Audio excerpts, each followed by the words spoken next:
you better believe this generation wants to know truth and they're asking questions. But what you said earlier is huge. Some of these even short 1-minute TikTok videos that are poorly argued are having a huge impact. And YouTube videos on Christians and non-Christian kids. That's one of the big reasons I'm in that space. Mm-hmm.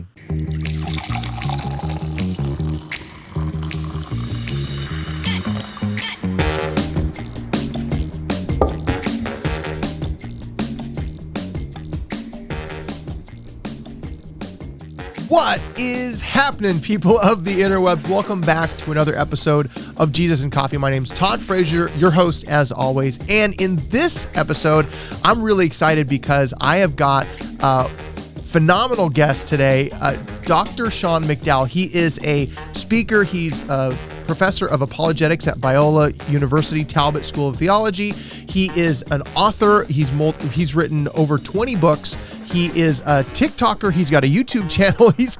He's of all the people that do lots of things, he's one of them that I look at and say, you are probably doing more things than I'm doing, and I'm doing a lot of stuff. So it's a fantastic interview, and Sean tells us his story of how he searched for truth at the age of 19 with a pretty famous evangelical father, which we'll get into here, and then also kind of where he's gone from there and what his feeling is on how things happen, especially with our youth culture. And there's so much great insight. He's got a lot of things coming, and he's got a new book coming out in December. So hopefully you'll check that out. There's a link to it in the description. And without further ado, let's get to my interview with Dr. Sean McDowell on Jesus and Coffee. Well, Sean, welcome to the show. I'm so glad that you're able to make it. Yeah, Todd, happy to do it. Been looking forward to this. Yeah, absolutely. So ever since it was, I guess, middle of last year when we met, when you came to our church for an apologetics weekend, and then we did an interview afterwards and talking with you and Dr. Greg Hazen, the conversation kind of got me thinking, man, there's a lot of stuff that I would love to talk about with other people. And you're one of the people that I'm like, I really got to get Sean on the show and talk about stuff. And then also connected with the stuff that you're doing on YouTube. And I want to get into TikTok and kind of like you're stepping into a world that a lot of people are afraid to dip their toe in from the apologetics theology world. So I'm really excited that you're here. Well, I'm happy to do it. When you interviewed me like 5 seconds in backstage, I was like, oh, this guy knows what he's doing, man. Content, personality, you made it easy. So happy to do it again. Glad to be here. That's awesome. So I want to get into the stuff that you're doing right now. Cause like I've mentioned to you just as before we were talking, you're a busy guy, and there's very few people that I see that are doing as many different things as I am. I think you're doing more than I am. And so you're an apologetics professor at Biola. You're an author, and you're writing another book right now currently, right? Mm-hmm. Yep. And you're a speaker. You've got a YouTube channel. You do daily TikToks. Is that right? Pretty much. I try to do 4 or 5 days a week if I can. Yeah. And I also teach high school part-time at a local Christian school 3 mornings a week where my kids go and my wife teaches. I didn't know that. So you're just looking for more stuff to add in? Like, is that... You know what? To me, it's just balance. If I streamline what I do and I have a system and I lay it out, it's amazing. And you have people help you with different projects. It's amazing how much I think we're capable of doing. So that's just, I guess, how I roll. And I've seen my dad my whole life just pump out so much stuff and be disciplined and committed that I kind of enjoy it, although sometimes I hit my point. I'm like, I need a little bit of a break. Just got to gauge myself. Yeah, absolutely. And I think like my philosophy is do things. Like just do the thing and then let it all work out. And I think that's definitely a philosophy for you don't know how much your potential is until you start actually taking action. That's right. So, and something that I think you're kind of the gist of what I get from all the stuff that you put out. And when we talked last year is you're definitely searching for truth, and not just my truth, like the common, like, well, this is my truth. It's objective truth. And I remember you telling a little bit of your story, and I want you to tell, like, how did you come to the place where you found truth in where you stand biblically and really where you came to faith with a dad that's very well known, Josh McDowell, if people don't know. Yeah. Well, my dad's tagline for his ministry is telling the world the truth. And that's really a reflection of the way he lives his life. He's always reading. He's always thinking. he would just ask us questions, grow up, and have regular conversations. And anytime I had an opinion, whether he agreed with it or not, he'd say, son, have you thought about this? Have you read the other side? Like, he just built into me, you can have beliefs, but you've always got to consider the other side, and above all, seek after truth. That's the way my dad has lived his life. So I think it might be arrogant to say it comes naturally to me, because all of us have, inclinations and biases towards certain things. Oh, we want to be true, but he has certainly built into me a willingness to seek after truth. And I think some of that, growing up in a Christian home, I mean, my dad's written some books on Evidence Demands a Verdict, More Than a Carpenter, and these are mega just best-selling books. But I remember, if you probably had asked me in high school, why wasn't somebody else a Christian? I probably would have said, well, they just haven't read one of my dad's books. Like, that was probably right. The level of depth of reflection I had. And then in the mid-90s, when really kind of the internet hit on a popular level, I started searching around pre-Google and found all these blogs committed to trying to debunk my dad's material. Like, chapter by chapter, some of the atheist web, secular web began challenging a lot of his ideas. Whoa. And that, I'm 19 years old, and I was not sophisticated enough to respond to these doctors and lawyers and philosophers and historians. Now, I look back on some of their arguments I've revisited. I'm like, I can't believe I was taken by that stuff. But as a 19-year-old, it seemed compelling. So it really rocked me, not just intellectually, but I remember thinking, gosh, I know my parents mean well, but what if they're wrong about this? What if they're mistaken? And just had a conversation with my dad and told him I wasn't sure if I really believed this stuff. And his response was basically, son, I think it's great you're seeking after truth. You can't believe just because I believe something. I've trained you to seek after truth. And if you continue to seek after truth, I think you will continue to believe in Jesus, because Jesus is the truth. Yeah. And, that's what I've tried to do. And I don't want to over dramatize that, because I grew up in the church with all these dramatic testimonies and always felt like, if God's going to use me, got to have this dramatic testimony. And then I look back, I'm like, oh, that's my story. And God has used that in my life and many people's lives. The fact that a prominent apologist son is like, not sure I buy this. He didn't freak out, built a relationship with me, gave me some space to figure these things out, was a really wise move on his behalf. So I think I'm also just wired to seek after truth. I'm wired philosophically. I love to read books. I love conversations and love a good debate with somebody who's not just trying to win an argument, but wants to know truth. So I think it's a combination of how I was raised and maybe just the way God put me together. Yeah, absolutely. And I think you hit on something that is also true to me, is that you grow up in the church. You grew up in a Christian home. Like, I didn't have the dad that you had from an apologist standpoint. Like, that's a different level. But there's a certain point where people like myself, and it sounds like you too, you feel like, well, that's not enough of a story to really make an impact. But I'm finding even more than that people are like, man, your story's so rare, I want to hear about it, which is an interesting thing to me. I never would have thought of that being a story that people are like actually interested in. So I think that's a good point for our listeners to hear, that your story doesn't have to be, I was on the streets, I hit rock bottom, or I went down, I was the prodigal son. You don't have to go down that road. So, but the search for truth is huge, and something that's happening. And I want to talk about specifically a situation that you had recently, where people are deconstructing from their faith, right? They're walking away. They were in the faith. They were in, and specifically, you have done a couple of videos with John Steingard, the Hawk Nelson lead singer, and I think you've kind of created a relationship a little bit there. And I'm just curious, where is it in these situations where people have been outwardly spoken as Christians, yet now they have come to the point where, like, you know what, I'm not so sure. And they kind of like what you did when you were 19. However, they go the other way and say, I don't think it's true. Yeah, there's a range of reasons why somebody can be in the church and leave their faith. I mean, I've had conversations with former apologists, with former evangelists. In the case of John Steingard, the former lead singer for the Christian band Hawk Nelson. And there's a lot of reasons why certain people will disengage the faith. But there's a few common elements that I find. One of them is often people have a very experiential faith that's not rooted in careful theology and evidence that Christianity is true.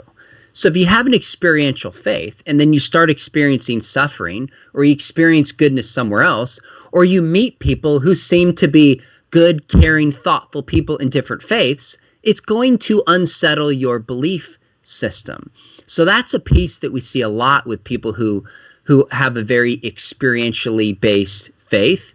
I think there's a lot of cases in which people also lack a real understanding or experience of grace. I can tell you a conversation I had recently with a pastor who had left his faith.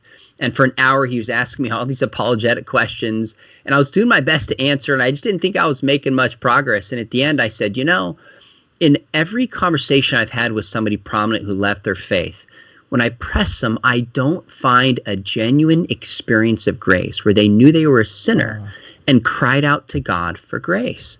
I said, when was that moment for you? And I'll never forget what he said to me, Todd. He said, I became a Christian not because I was a sinner in need of grace, but because I was hurting and I was told that Jesus would make me better. That's a false gospel. Wow. A false gospel. And because he was likable, because he was funny, because he was well-meaning, he was put up in front of teenagers for years to guide them spiritually, and nobody had pressed him for his understanding of the gospel. So I find if people don't know that Christianity is true, if they haven't really experienced grace, those are two of the leading causes, if you can even use that word, of people disengaging their faith. And then sometimes people just go through a bad experience in life. Things don't fit the script that they were expecting to look like when they were 30, 40, 50 as a Christian, and become disappointed with God and start to feel like maybe God is not present. Maybe he's not active in their lives in the way that they thought that he was. Yeah. Wow. Just to hear that there are pastors, and I think it's probably more prevalent than we know, that there are pastors out there that are leading churches that aren't really sure that they're even if they haven't experienced grace. That's one of the things that actually we have an episode coming out where we just talked about the Jesus and the Canaanite woman, and talking about the grace factor with the Canaanite woman actually towards the response that she got. And it was interesting, I hadn't thought about it that way before, but the grace that you experience in your life as a reflection of what Jesus did for us, which is exponentially greater than that. That's such a huge factor. So, and the deconstruction thing, I feel like there's such a movement against Christian just in general, and the Judeo-Christian world ethic kind of thing, right? I mean, you're in the YouTube space, you're in the TikTok space, you see a lot of the stuff that's out there, I'm assuming, that is anti-Christian, basically. I guess let me preface this with another question. Have you experienced people really lashing out against you because of the content that you're putting online? Oh, daily, Todd. It's daily. Sometimes hourly. I get personal attacks. And there's such a range of phenomena of people. One of the weird phenomena on TikTok is I'll have 14, 16-year-olds duet, which means you take somebody's video and then you add your commentary to it. And I've seen these 14, 15-year-old kids going, look at this nonsense. This guy doesn't know what he's talking about. And I just look at him like, oh, this is painful. I mean, I have 2 masters and a PhD, and there's just zero respect that maybe I've thought about this a little bit more. It's not that I'm never wrong, but it's just that's a certain kind of response that you get. There's also very angry responses that come up somewhat frequently of people who are just mad, and quite a few that have left the church. I mean, I get quite a few atheists that'll follow me on TikTok that were in the church. And this is natural to do, so I'm not blaming them. But if we have an experience, we tend to think this experience is universal for those in the church. So if I had a pastor who was bigoted or who was harsh, or I had a bad experience, the whole church is this way, and you too, Sean, must also be a judgmental bigot. I mean, it's amazing how many people approach it. As I try to be gracious, I try to be kind, I try to be fair in my approaches, there's just a ton of hurt that is out there. I mean, Rick Warren said, hurt people, and you see this on social media. So it's actually the exception to have somebody say, you know what, I see it a little bit differently. Would you be willing to give me a piece of evidence or a verse that supports this? That's the exception. I mean, just yesterday, I got called a liar twice. I had made a video on TikTok about what does the Bible say about having multiple wives? Is it okay? And I said a lot of the figures in the Old Testament, obviously David, Solomon, and Moses had multiple wives. Well, it does say that Moses married 2 different women. Now, there's some debate about whether they were overlapping or at the same time. So that's a fair point. But this guy starts off by saying, the Bible doesn't say he has multiple wives. You're a liar. Why do you represent the Bible? And I'm like, okay, let's have a conversation. Yeah. Let's look at the evidence. It just starts with that. So, and frankly, there's quite a few Christians that I think engage like TikTok and social media well. There's some pastors on there that I think are awesome, that just throw love on people. They're positive. They don't enter into these negative conversations, and they know they're trying to win somebody's heart rather than just win a point. Mm-hmm. But there's also quite a few Christians who are name calling and who just want to win an argument and miss the point of what we're trying to do. Yeah. And I think it's funny that you talk about the argument and people lash out with this anger from whatever their experience is. But I don't know if you saw the debates last night, but I did. I don't care which side you're on. That was, it just went too far, I think. Like there was no like, well, let me hear your point. It was just arguing back and forth. And I think that is kind of the typical representation of how people act on social media. That is the thing. It's just, I'm going to make you look bad. I'm going to call you names. There's not very much room at all for a conversation. And do you feel like that comes mostly from people's experience that is leading them to react a certain way? Like you mentioned, the people say, well, this church is this way, therefore all Christians are this way, therefore you're that way. Is that usually because some sort of experience that they had with an individual in the church, or is it something else from a deeper meaning? It's hard to say, because I think people bring different perspectives to social media. But if I had to say the leading contributors, one would certainly be a bad experience. I mean, I had a guy just ripping me, and finally it came out. He goes, I had this experience with the church, and it goes way back. And I'm like, oh, okay. Like, you're venting this entire thing on me. Why didn't we just start there and have a different conversation? That happens somewhat frequently when somebody attacks and I just turn down the temperature and say, hey, man, sounds like, you had a bad experience in the church. I'm really sorry. And sometimes people are like, I didn't have a bad experience. Stop assuming that. Answer the question. I'm like, okay. Other times people go, I really did. And then you have a real conversation. So I think a bad experience is behind a lot of it. I think also some people don't have any experiences, meaning they've seen Christians on social media. They've watched certain movies. They don't even know any Christians. And these are just stereotypes of other people. And frankly, we Christians can do the same thing. You say, gosh, if you don't know any members of the Church of Jesus Christ of Latter-day Saints, and you've seen, the Book of Mormon play, you might have some stereotypes about it. If you don't know any atheists, you might have certain stereotypes about atheists. I mean, probably 8 or 10 years ago, Todd, I went to the biggest skeptical, free-thinking group in Southern California, where we both live, and I met with this group for like 2 hours. And halfway between, I'll never forget the head of this guy, the head guy of the organization. He stopped and he looked at me, and he kind of paused, and he's like, no way. And I was like, no way what? He looks at me, he goes, you actually have a sense of humor. Like that's he was not possible. Genuinely stunned. Wow.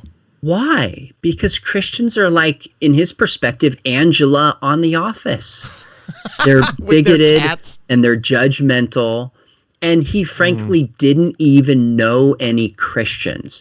But also he would look on certain channels on television, certain YouTube channels, and anybody who used the label Christian got lumped in together. And when 80% of Americans are at least willing to use that moniker, can we see why people would have so many faulty ideas about Christians? And frankly, we have to have some of the blame too. Sometimes we failed to live out the gospel in the way Jesus wants us to. So I think there's a range of contributing factors. Probably bad experience, lack of relationships, probably 2 of the top ones. Well, and the other thing that I find kind of in that same group, and I think it applies to Christians and non-Christians, is lack of knowledge of the Bible just in general. Like, I think you talk about the kids on TikTok, they're like, this guy doesn't know what he's talking about. Well, have they even read the Bible or looked at the passage that you're referring to? And I think from the standpoint of head knowledge versus experience, there has to be a balance. And especially with the ease of access to references and information out there these days, it's extremely important that we look at the actual text. Like in a couple of your debates, I watched back again last night before today, and the question you kept coming back to in a couple of is, well, where does it say it in the text? Where does it say? Show me in the text, because you have to have some sort of basis. Do you find, being a teacher now, I didn't know you were a high school teacher, but you're very connected with the youth in general, and your books are pointed that way, correct? Mm-hmm. Yeah, so many of them are. So you're a professor and you're a teacher in high school. Where do you find the youth currently? Where is the place that they fall mostly when it comes to Christianity? Are they willing to hear about it? Are they looking to find information about it? Or are they just like, look, I've had experience with Christians and I hear the word and it's not cool to be a Christian? Like, where do they land right now for the most part? Yeah, so this is a good question. I think you're right that a lot of people haven't read the Bible. And I think it even goes deeper. Even if people read the Bible, I don't think people know how to read the Bible. Yeah. It's true for many Christians and it's true for many non-believers. Like, how do you read Leviticus differently than you read the Gospels versus the book of Proverbs versus Joshua versus the letters of Paul?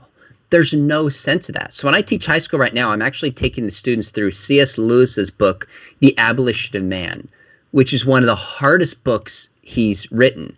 And I told my wife, I'm like, half of my teaching is just teaching them how to read a book, understand what an author means, rather than import what you think it means onto the text. So I think that's a part of the problem that we have here is people don't even know how to read the book, and we're not the Bible or any other book, and we're not patient enough to really do so. Yeah. I would say when it comes to non-Christians, some of the interesting research about Gen Z is they maybe have a little less baggage than previous generations who were taken to church a lot more than, say, millennials or Gen Xers, etc. There's a little less of that negative baggage. But along with that, we do see, and sometimes you can have seemingly contradictory ideas in a population as a whole. So I think there's an openness to Christianity and faith, not immediately writing off. But on the other hand, some of the biggest questions you see, according to the Gen Z study by Barna, are some of the injustices and evil and bad things done by Christians, whether it's back in the Crusades, the Inquisition, or even more modern things where we see hypocrisy in certain Christian leaders, or like the Catholic Church abuse scandal, which we also saw in some Protestant denominations. This, in their minds, is like, if you're not living it out, then it must not be true. That's how a lot of them process it. But as a whole, I would say there is an openness to spiritual things because this generation, like every generation, they're made in the image of God and they want to know truth. The question is, can I get their heads out of social media and stop the constant distraction to have these conversations? And what I find is when I get students in the classroom, make them put that away. When we're driving a car to an event, when we're away on a retreat, when we're at a meal, and you ask the right questions and there's a relationship, you better believe this generation wants to know truth and they're asking questions. But what you said earlier is huge. Some of these even short 1-minute TikTok videos that are poorly argued are having a huge impact, and YouTube videos on Christians and non-Christian kids. That's one of the big reasons I'm in that space. Yeah, absolutely. And you said something in that when you're talking about talking with kids, you said the word relationship. I think there's so many times that, especially with the younger generation, we talk to them as opposed to talking with them. And that's something that I think is huge because I've got 3 kids myself. You've got kids. And there is something to be said for, you have to have a relationship for them to first want to listen to you and then trust what you're saying and then be willing to question, like, well, wait, what do you mean by that? As opposed to just writing it off like, oh, you're just old, you don't know what you're talking about. So the relationship side is something I think we need to focus on specifically with everybody, but in the younger generation, if we don't start there and listen to them, because there's a lot of distractions out there. I mean, you're on TikTok, you see what's out there. There's just a bunch of junk that's just overwhelming them every day. And I think that like just the TikTok world in general, the way that it's set up, where it's just like ADD to the max. Have you experienced any of that just on your own, being like, man, this is too much, I got to get off?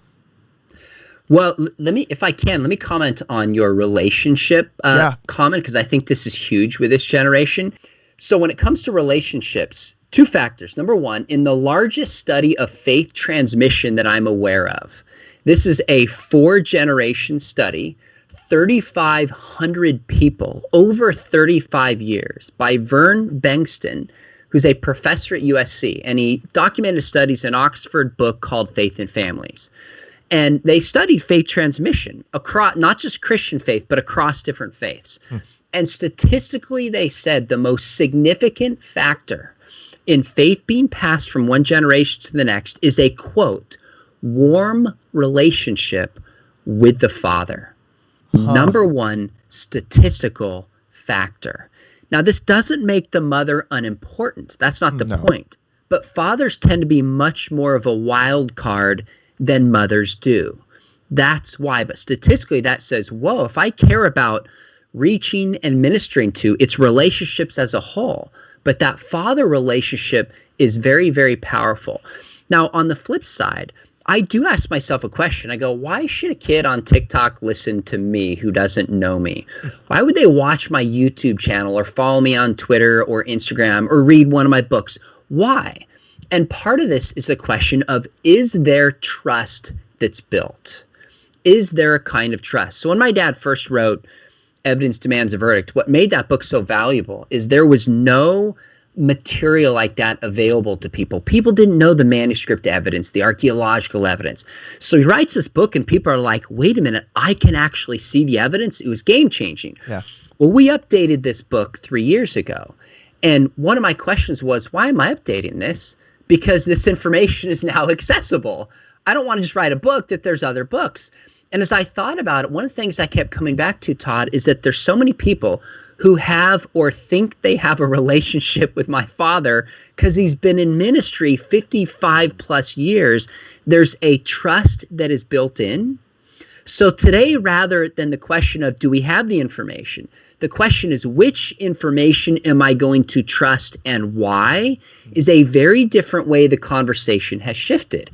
And number one, you have to know what you're talking about. If you get things wrong, you'll lose trust, right? You don't go to a dentist if you don't think your dentist knows something about fixing teeth. Yeah. But on the flip side, I think what gives trust is a relationship.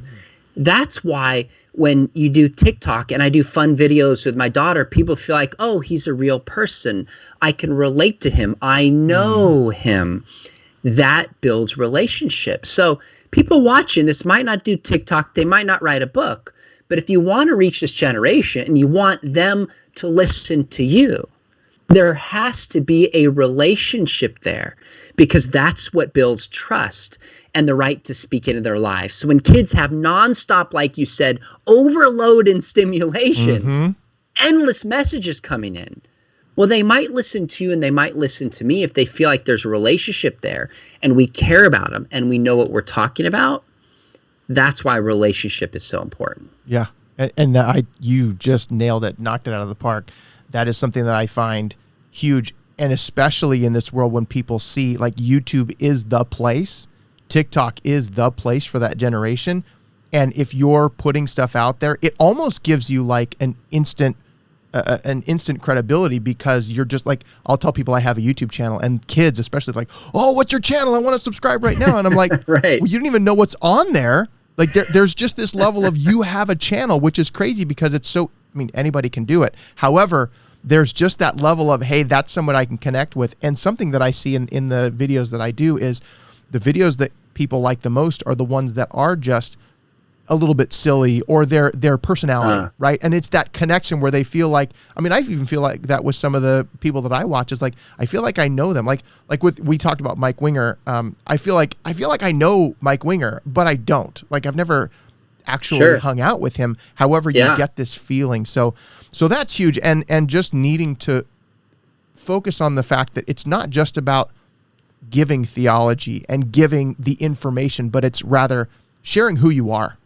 right? And that's a huge piece to the puzzle. So, so you're writing a book. You're writing another book. How many books have you written? So I've co-written, written, or edited about 20 books. Okay. All right. Well, I've written one. So, and it's very short. But what's the new book? What are you working on?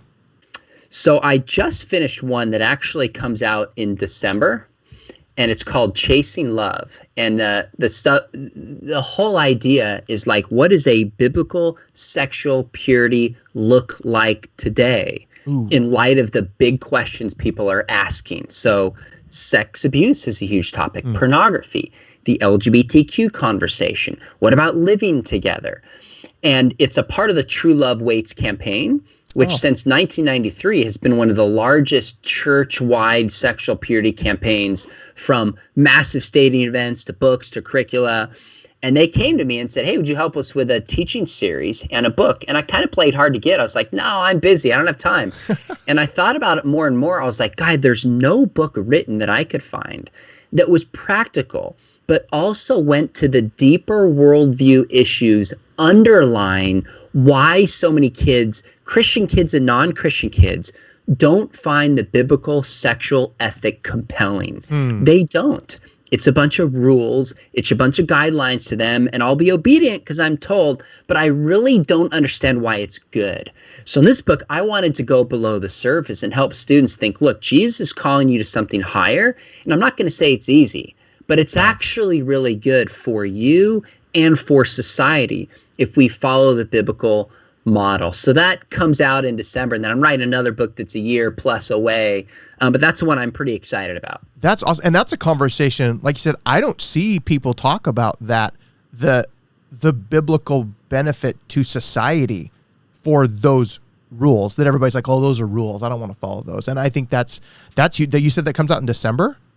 Yeah, so here's why this is important. I think when kids look at the biblical sexuality, number one, they don't know why the Bible says what it says. Right. I mean, most kids know the Bible says don't have sex outside of marriage, and marriage is a man and a woman, and then when you're married, stay faithful to your spouse.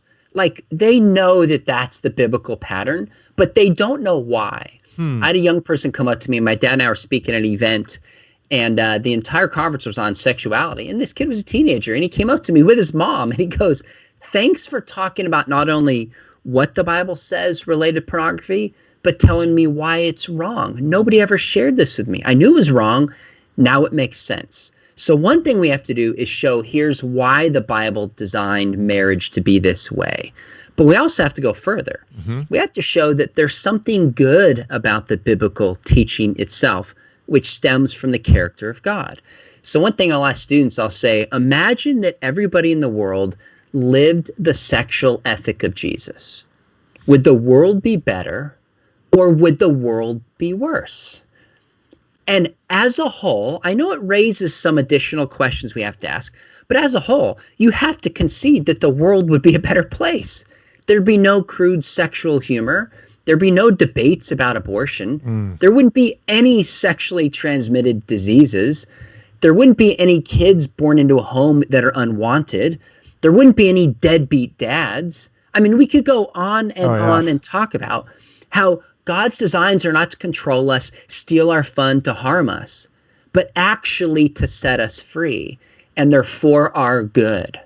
So I'm trying to just reframe this in the minds of students, because if you don't have convictions and you only know here's what the Bible says, but not why, and not why it's good, that is not going to last for any young person in the long run. So comes out in December. It's called Chasing Love. And in fact, I'll tell you this, you can actually pre-order it. And I've got this little incentive for people to pre-order it, that I interviewed Richard Ross, who started the True Love Waits Foundation.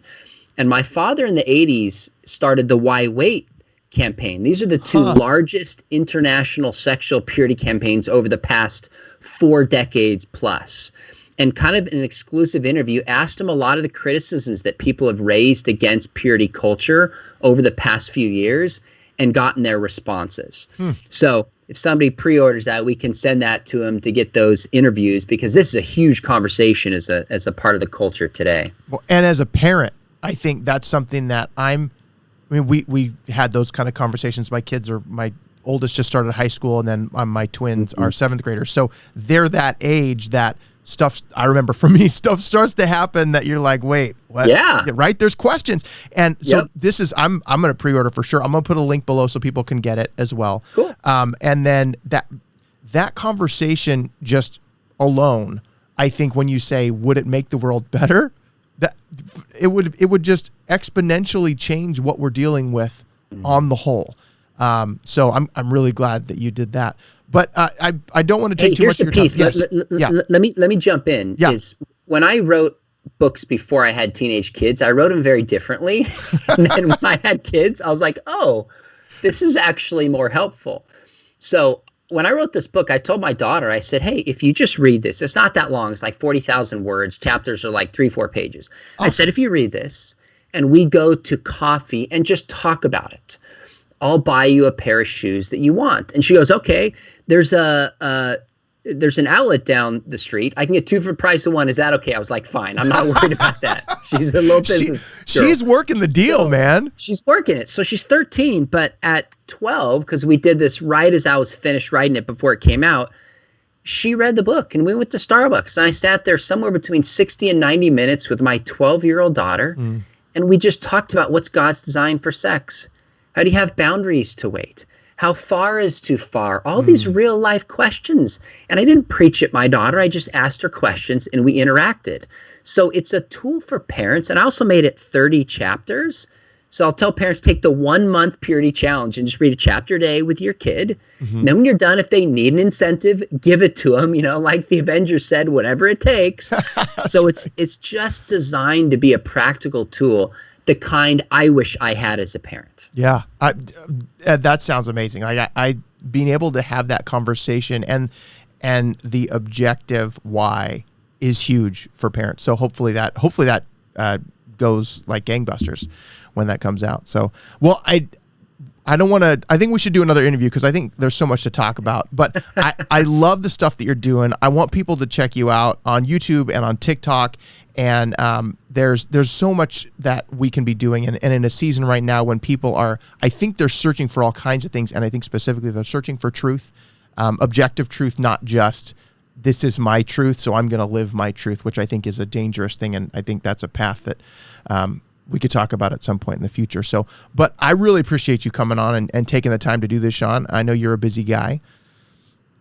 Well, Todd, I really appreciate you reaching out, man. You ask great questions. Love the enthusiasm. You even offered just to come over here and help me with my studio. Nobody's offered to do that. So it just shows you're in this to help people and minister to them, which is just a breath of fresh air. So keep up the good work, and thanks for having me on. Absolutely. And I will say that the question that I have about all of this at the end is, what do we do? But I think I know your answer, and it's keep doing what you're doing. Be out there. Right? Be a voice, be on YouTube, be on TikTok. Don't be afraid to share the Bible in places where people are going to come after you. Is there anything else we can do besides that in what you've experienced? My encouragement to parents would be this. So let me frame it this way. I wrote a book with a friend of mine, J. Warner Wallace, about ministering to the next generation. And the book is full of these practical ideas. And I got to the last chapter and I thought, you know what? I don't want to overwhelm people because some people are like, I don't want to be on TikTok. I don't know the technology. Then don't be on TikTok. If you don't feel like you can build a YouTube channel, then don't do it. So at the very end, my last advice was, look, just do one thing better to reach students. What's one thing you can do? So I remember I read this book by Michael Hyatt called Platform a few years ago, and he had all these things to do. I put it down and I felt like sick because I was like, oh my gosh, I don't even know where to start. This is so overwhelming. There's so many things to do. And I put the book aside for weeks. And finally I was like, you know what? The fact that I can't do everything doesn't mean I can't do something. What's one thing that I can do? And then what's a second thing that I can do? And then what's a third thing I can do? If more parents and pastors and Christians just said, okay, how do I get into the game and just make a difference for the next generation using the abilities and skills and time and interest that God has given you? That would make a big difference. So people might look at me and they're like, you're doing so many different things. When I look at my friend Jay Warren Wallace, I'm like, you're doing so many different things. How do you possibly do that? And I just realized, don't compare yourself to anybody else. I've done that too many times. When I was younger, comparing myself to my dad's ministry. I don't have the time for that. I just want to be the person that God has called me to be and make sure I'm asking the right questions. How do I help a generation that desperately needs wisdom and relationship and biblical guidance? If more Christians just said, what's a simple single step I can take? That would make a massive difference. So that's my biggest encouragement. Don't let what you can't do stop you from doing what you can to make a difference. And God will use your effort. Amen. Absolutely. That's a strong ending right there. All right, Sean, thank you so much for being here. I really appreciate it, man. Thank you, Todd.